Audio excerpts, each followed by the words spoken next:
Today I learned that you can separate tea drinkers between the tiffers and the miffers. Tea in first or milk in first. I usually drink my tea without any milk at all. How do you drink your tea? Also without any milk. But I've also learned recently from an influencer on Instagram that she always puts the milk in first and then adds the coffee and then adds water. And apparently, there's also like a magic thing that's happening in the cup that is different from when you do it the other way around. Okay, so there's magic happening, and this is the reason for being a miffer or a tiffer? We should try that with mocktails. Yeah, maybe. I mean, as you know, with, for example, Aperol Spritz, you also have this rule basically of putting the Aperol in first and then add the rest of it because it Why? also changes. I don't know, but we can ask our Italian friends. My grandfather used to say it all ends up in the same stomach. So order is irrelevant. No idea. Okay. Let's start with our no booze news of the week.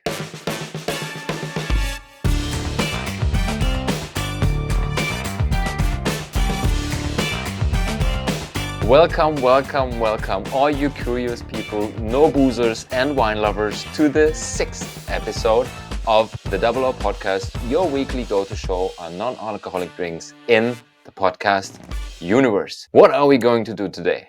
That's right. So today we have a very important topic, which is dating and the role of alcohol in dating. But also, we have some news out of the travel industry and why millennials are maybe not drinking fewer wine than we always thought. They are drinking more. Why is that? So, there was an article in the Forbes magazine that clearly showed that the death of wine among US millennials is grossly exaggerated because, in fact, they are not only consuming more wine, but the high end millennial consumers even spend more bottle on average than baby boomers. So, despite this whole reports and being in the press of millennials not adopting wine as much as other older generations, it shows that as they enter their 30s, millennials have increasingly embraced wine as part of their lifestyle, which shows that experiences matter. It's a matter of sharing a bottle of wine together, enjoying it, indulging in it. And this has also led to the rise of wineries with cultural diverse offerings such as Cabernet Sauvignon with traditional Mexican food. Okay. So for people like us, it's more about this social gathering rather than getting drunk or just drink and party. Yeah, for us, it's more we also like to go out and party, but then we really want to celebrate with a good bottle of wine.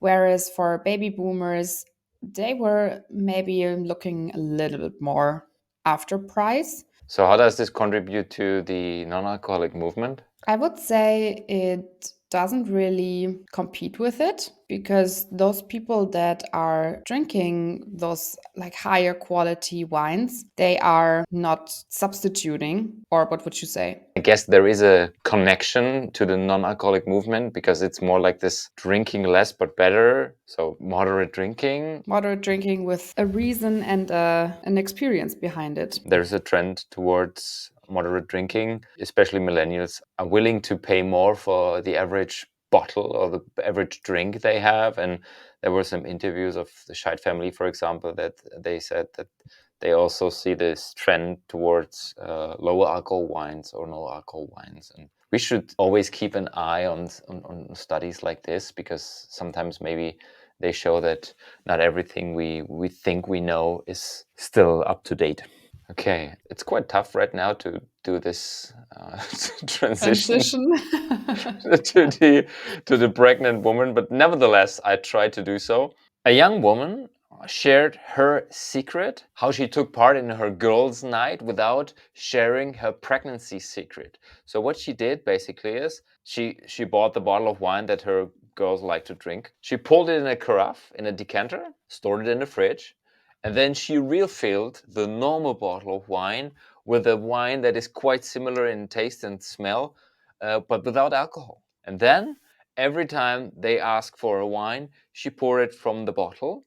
And then afterwards, every now and then, she shared the wines as well through her decanter. And I was wondering, how did she do that? That they don't get the feeling and the smell of the wine without alcohol.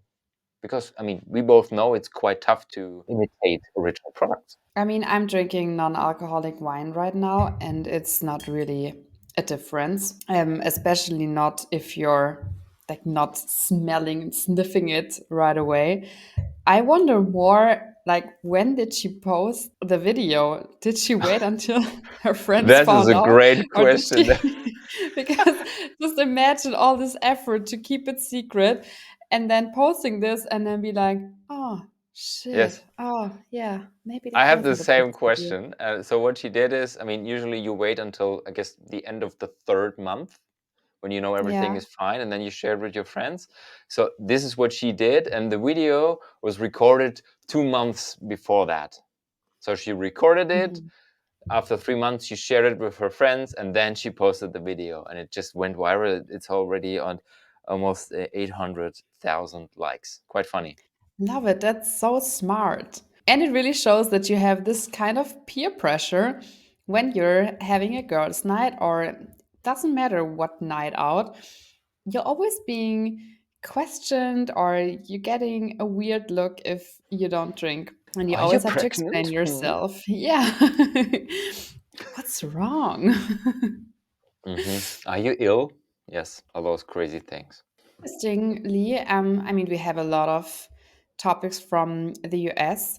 There was an interesting study that found out that as many as 64% of those people aged 21 plus and 72% of Americans aged 21 to 34 say that they're drinking less now than it did a year ago. And with cost being a factor, for 1 in 4 people who have decided to cut back on drinking, as the beer prices in the US rose considerably in 2023 alone. And then I was curious, so I looked it up, and it was like 6% just this year. And from 20,000 until now, sorry, 2000, they rose 70%. That's probably for some people really a reason. And then what the data showed was that among those people who plan to take a vacation in the next 90 days, a majority of 63% plan to take at least one alcohol free vacation called dry tripping. So it's not what you think when I say tripping, with 32% even planning multiple dry trips. And I thought this was really, really crippling. And of course, as we probably have guessed, there is also a strong correlation between cannabis use and abstaining from alcohol, with a steady rise in daily cannabis usage since 2020. Interesting, right? It's totally interesting because I just had this chat with a friend, I guess it was yesterday, who told me that usually when she goes on vacation or just 3, 4 days off, she loves having a glass of wine, just yeah, to calm down, to relax. So it's quite closely related to holidays, to vacation. So those people decide to go on vacation, to have several days off without drinking any alcohol at all, but maybe they smoke a blunt every now and then. Yeah, and Interesting. I really wonder what this means for those party areas in on islands like Ibiza. Mallorca or Ibiza. Yeah, I mean, there's Ibiza opening.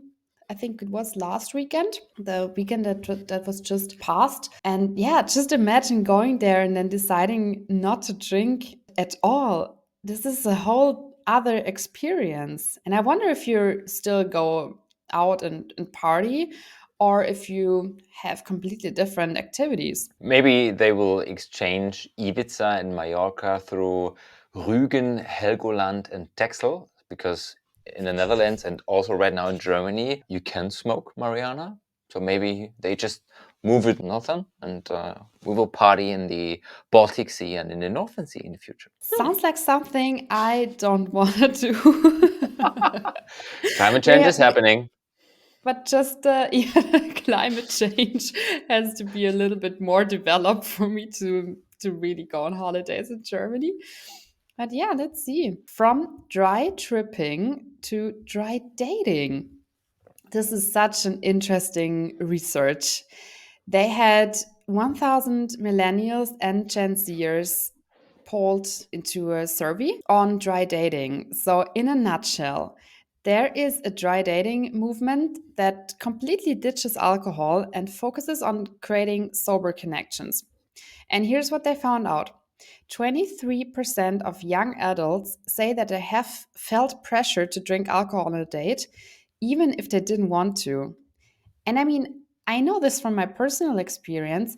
The probably most common activity is that you just go to have a drink together. And then you sometimes feel like you have to have something with alcohol, like a wine or a cocktail. And yeah, this has led to people even going to sober bars. In fact, 1 in 5 people have gone to such a sober bar where they only serve non alcoholic beverages for a date. And among the people who haven't tried dry dating, 75% said that they would be willing to try it. So if you're dating, why not suggesting an activity that doesn't involve alcohol? Is this only for first dates, or is it for dating or going on a rendezvous in general?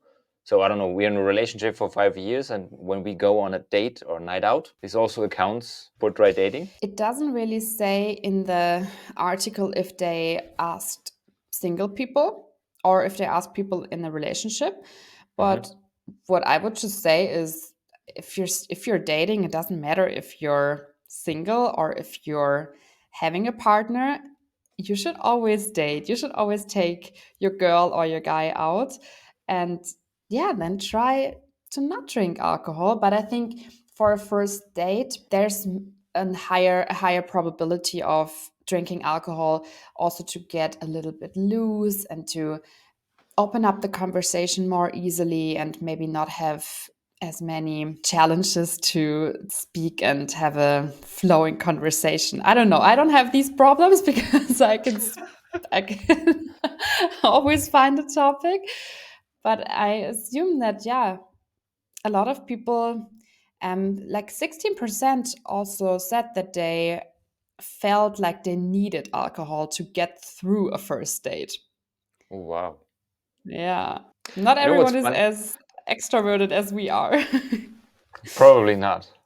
You know what? I told a friend about this article, and I said, yeah, there is an interesting article about dry dating.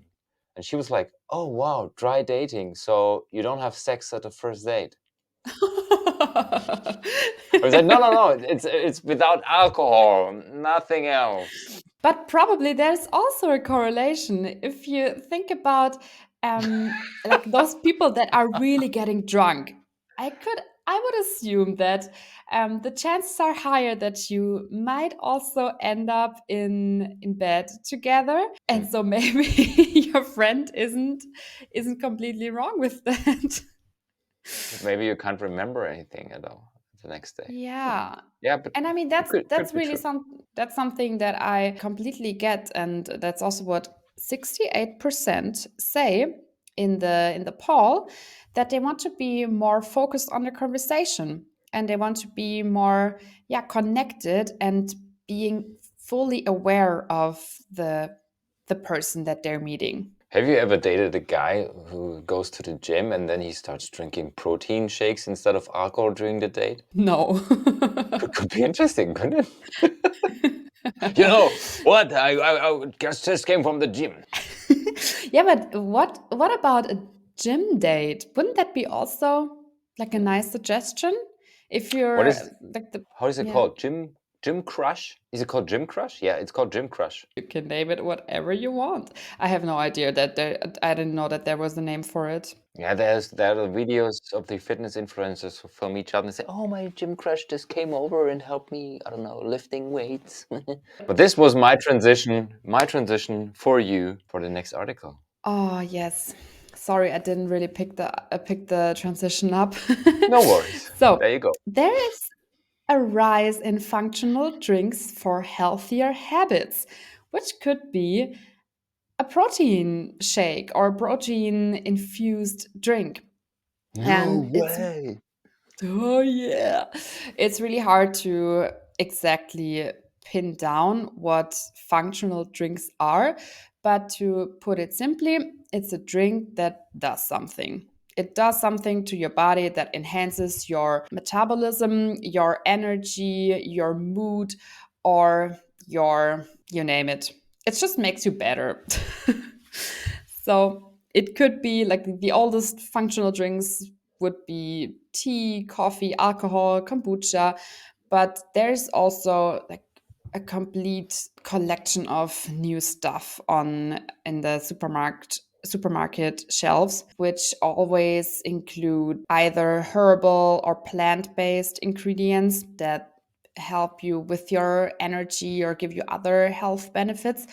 For example, there's even a new functional beer called Collider, in which they used ingredients like lion's mane mushrooms and ashwagandha and an amino acid from green tea. Would you try that? Sounds a bit awkward. I mean, isn't it great if it also enhances your concentration and your metabolism? I've never heard about mushrooms doing good stuff for your brains, except showing more colors. Yeah, but that's maybe when you overconsume them. But generally, those are like plant medicine, and mushrooms are super intelligent. If you think about the network that mushrooms have Yeah. in nature, and that's what they also do when you consume them. If you consume the right ones, obviously. But Mhm. there's like, for example, this lion's mane is is one of those that are super beneficial for your concentration and your mood. Do CBD crossover product count to that specific category? Do you know that? So when I have a I don't wine know that for is flavored? sure, but it would absolutely make sense. And there's critical voices that say those esoteric ingredients that you need a science degree to understand are being added to foods and beverages, and people should just stick to I normal, get, healthy, natural food I and get it. stop thinking that and say it's just a marketing scam. I mean, can you imagine? I mean, wine is a complex thing. It's a huge industry. It's a super highly sophisticated and developed product. Can you imagine that people would do this with mushrooms, with herbs, with, I don't know, Definitely. fruit? Yeah, definitely. I think the market is just not there yet. But I think in a few years from now, we will definitely drink wine, maybe non-alcoholic wine, that is enhanced with herbs and with other additives. I mean, we had it with vino last week or the week before that, where they added ginger. Why not? From this to a topic that is not really related, but we wanted to quickly touch on it, namely ProWein Singapore. ProWein Singapore had a zero area, like a non-alcoholic area, and dedicated masterclasses, but not as much as ProWein in Düsseldorf had, and you probably can speak more to that. I mean, the zero corner, as they call it, at ProWein in Düsseldorf was quite big. Hundreds of products, many companies that also showed up on their own stand to present the products. And I tasted over 250 in total. Really interesting. Spent many hours in the specific hall number one. And apparently in Singapore, it's not a super big market, but it's a rising market, upcoming Yeah. market in the next, I don't know, 3 to 5 years. I guess we will see the industry grow over there. I mean, Japan and China, Vietnam, Singapore, it's all countries that already have, I won't say a history, but a culture with alcohol-free products. Either, no matter if it's, I don't know, tea or kombucha, for example, there is a market already existing, and I Bubble guess tea. they will. Yeah, bubble tea probably. The sugar level would be quite similar to non-alcoholic wine at the moment. Yeah. So yeah, Yeah, so you would have spent a lot of time at the ProWein Zero area in Singapore because they had one dedicated booth. One booth. this will grow. I definitely Yeah, see a big definitely. market for alcohol-free wines in Asia, especially in China, or let's say no, let's keep it with Asia because Asian food sometimes is more spicy. It's spicier than our food, and it fits perfectly with wines that have residual sugar. So I can imagine, I don't know, an alcohol-free Riesling with a high acidity and a higher sugar level that suits perfectly, yeah, for Yeah. Chinese food, for example. And Sure. the door opener could be those really huge luxury hotels and the elite bars, which are commonly referred to as tier one companies. And they are already all doing non alcoholic stuff, but they have great bartenders who can make any kind of cocktail. So they've got the experience. And then what turns out is something that is really, yeah, delicious and is received well by customers. But to, yeah, really crack the market in Singapore, the tier two and three venues, so smaller restaurants, smaller hotels, need to tap into the trend. And it definitely helps to win over large luxury hotels, big names and restaurants and bars that then help appeal to other businesses.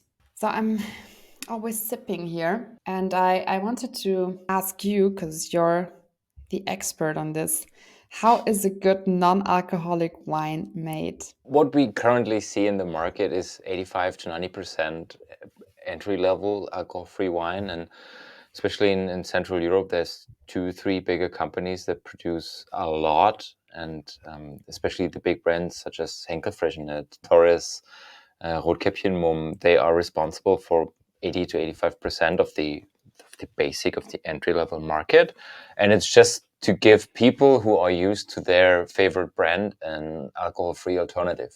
It works good. It drives this alcohol-free movement. It's totally fine. But when we really talk about high quality in alcohol-free, there's still a long way to go, even though there has been almost 120 years of experience. I mean, it was invented in 1907. We just started. So we're right in the beginning. There is some companies that really know how to deal with de-alcoholization in wine.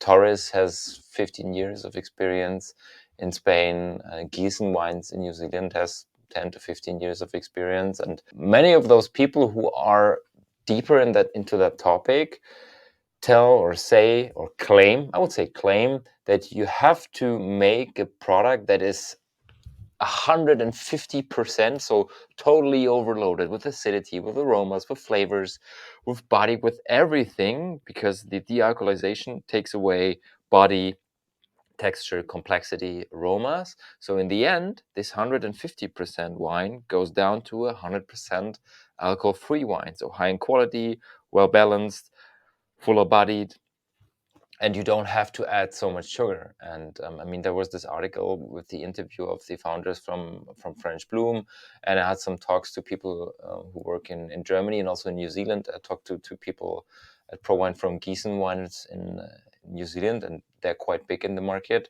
They're one of the biggest players, by the way, in the non-alcohol wine industry in the whole world. They account for almost 5% of every wine made, and they know how to do it, and they all say the same: make a wine that is 130 to 150%. Maybe the base wine is totally undrinkable, but in the end you have a really well made product. Yeah, makes sense. And that also explains why maybe some winemakers that are just sending their normal wine that they also sell as is to customers who then try to de-alcoholize that product, they are probably a bit more disappointed because it takes a lot away, and they should have a completely different base product to then send into the de-alcoholization process. And I guess in maybe 10 years, we will be where we are with wine today. You have a 1% niche of people who are talking hours about, I don't know, texture and body and aroma structure and all this kind of stuff. And the rest just wants an enjoyable product. So we will need those high quality products next to the base level, entry level products that are just there to be drunk and enjoyed in the moment. Definitely. By the way, we should try this Blanc de Blanc. Which one? Have yeah, the French Bloom. The vintage big. I would love to try that. Me 'Cause too. it looks so fancy. I heard that Sponsor us. sometimes podcasters are sent parcels, packages with wine. I don't know. Might be an Yeah. option. um, What else is on the horizon of alcohol-free products? great transition. Great transition. Oregon is one of the biggest and most well-known wine regions in the U.S. Besides Napa Valley, and they are quite famous for really, really good Pinot Noir. It's a smaller area; it's about 15,000 hectares, and 2/3 are under the umbrella of Willamette Valley, and I had some great Pinots from over there. And they came up with their first non-alcoholic wine. So there's an alcohol-free wine coming from Oregon. Unfortunately, it's not a Pinot. It's just stated that there is many of the big grapes of the great vines that give their grapes to this product. I think they would have mentioned if there would be Pinot in it. Nevertheless, Varnum Vintners, they have two products right now in the market, showing that Oregon also is able to make good alcohol-free wine. And I guess we will see many, many more in the future. Congratulations to those first movers. Yes. The name is a bit weird, Porch Zero, but I think it's because I checked out their website and they have this huge thing about the wine that you can try at their porch, so directly at their door. And maybe that is why they're also saying, or they're also calling it porch. I mean, if maybe it's just an easy drinking terrace wine, so it's totally fine to call it porch. And Brut Zero is referring to the sparkling wine, so this is, I would say, it's totally fine. And they retail for $12 to $24, which is quite affordable regarding the American market. So I would say, I don't know if it would be available in California when I'm there in August, but maybe I get the chance to try it. Let's see.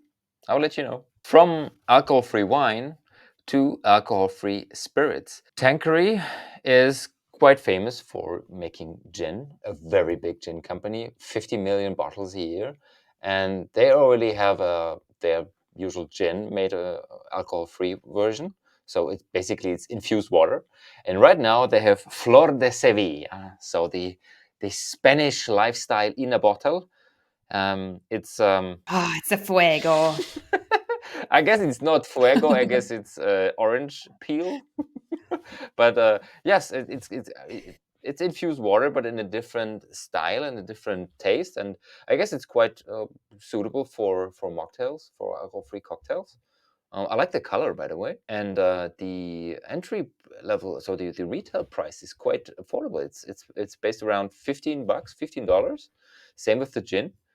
So it's definitely worth a try if you like cocktails, usually made with either gin or Yeah. Sevilla, Flor de Sevilla. Yeah. And also, I really like the label. Looks like something that you should really try in summer on a nice pool day. Have a nice Sevilla spritz. Have you ever drank a spritz made of Flor de Sevilla? No. I've never heard of that product before, but it's interesting. No, me neither. Yeah, but I mean, those aperitifs, they are just something that is coming more and more. Hmm. I guess there's just few people who know that, but I mean, it's not beer. But there is a very nice water. It's really just water from not beer. And I found this so funny and it really stuck with me because it targets those sober curious people by using a beer like packaging for just simple sparkling water. So something that Gen Z would really love. All those people that are looking for alcohol alternatives. And yeah, just unconventional packaging, attracting modern consumers that are looking for more unique products. And it also really taps into this health conscious marketing because it highlights the trend of promoting hydration as a healthy lifestyle choice. Mm-hmm. So not really functional here. It's just water. But I found it so ironic. Stay hydrated. Yeah, it looks cool. I mean, it looks better than having a plastic water bottle carried with you. Definitely. So it's episode number 6. You are responsible for the drink of the week today, this week. What are you sipping? What are you drinking? This week we are having a Nett Pinot Blanc, Pinot Bianco, which was brought to us by Stenothek. It's really, really drinkable. It has aromas of lemon, green apple, stone fruity. It's generally very fruity. It also is a bit too sweet for my taste, but I really like the texture. It has some depth in it. And that is also due to the base wine, which was, first of all, they hand harvested it, and then they controlled the temperature while fermenting it in small wood. And then they also put it into 500-liter oak barrels for a few months after that. And then they de-alcoholized the end product. And you can really smell and taste that.